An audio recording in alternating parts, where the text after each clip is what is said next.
Hey guys, Sean here. Welcome back to day 6 of the Sit and Go Trainer, and today we're going to be talking about calculating pot odds, which is building on the fact of how to calculate your outs of yesterday's lesson. So just to recap what we did yesterday, you were looking on how to calculate your outs. You knew on a flush draw it was 9, and hopefully now you sort of put that to memory and you kind of know how to calculate your outs. It's not that difficult, and the more practice and the more times you do it, you find it becomes a lot easier to you. So now you may have seen on TV, we see all these times where these guys are chasing their straights and their flushes, and are they getting the proper odds? We hear the announcer saying he's getting the right odds to call, and so on.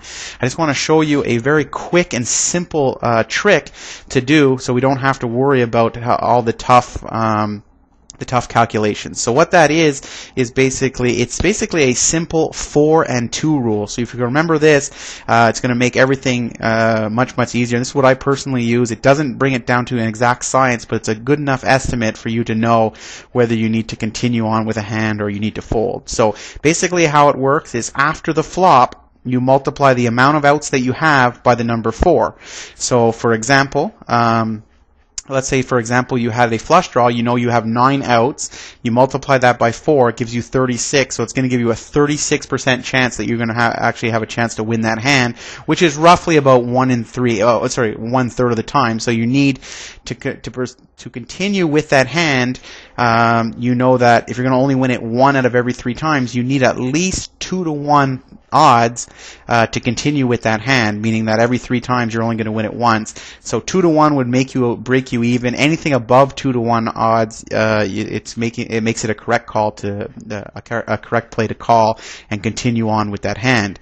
The other rule is the 2 rule, and that's after the turn. So if you've missed your flush on the turn, then you multiply your outs again by the number 2. So if you were chasing, let's say, a flush draw, you missed it, you multiplied it by 4 as 1 in 3, you're getting the proper odds, you continued, and then after the turn it didn't give you your flush. Well, you take those same outs, which is 9 again, because you're still chasing that same flush draw, and then you multiply it by 2, which, so 9 times 2 gives you 18%, which is roughly about 20%, or you know that you're going to win it 20% of the time, which is basically you're going to need at least 4 to 1, pot odds of 4 to 1 to be able to make that call there. Anything above 4 to 1 is going to put you in a positive play in the long term there. So I'm going to show you an exact example, but just to get back to the outs that we looked at yesterday, you got 9 for the flush draw, so we know we multiply this by 4 and then 2, 4 and then 2, and it gives you a rough idea of how this works here.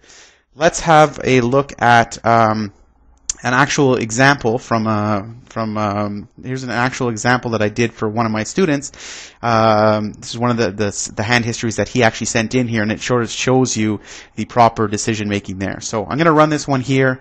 You're going to see here he's in the big blind with a 2-8 of clubs. No one raises it pre-flop, so he's already in for free. So if we actually look at that, let's just back that up one quickly. If you actually look up in the top here, he's actually getting 7 to 1. That's what's cool about when you have a calculator. It tells you sort of what your pot odds are, and this is why I suggested getting a calculator. It sort of helps you make these kind of decisions, especially early, and then once you get more experience with it, it's going to come very natural to you. But he's getting 7 to 1 anyway, but it's this guy's getting 7 to 1 where he has to put in 15. He's already in for free. So let's just continue on with this hand. So what happens, he's got a 2-8, he was already in for free with the big blind. Now there's 2 clubs out there, so he has a flush draw. So we know that he's got 9 outs to probably be the best hand, unless someone else is chasing a higher flush. But in this case, that's not what we're looking at here right now. We're just looking at sort of how to calculate odds and make sure you're getting the proper pot odds. So we know that he's on a flush draw. He would need at least 2 to 1 odds to continue with this hand. So let's see what his opponents do. He checks. This guy only bets 30. This guy calls 30. So let's just stop it there. Let me just back it up.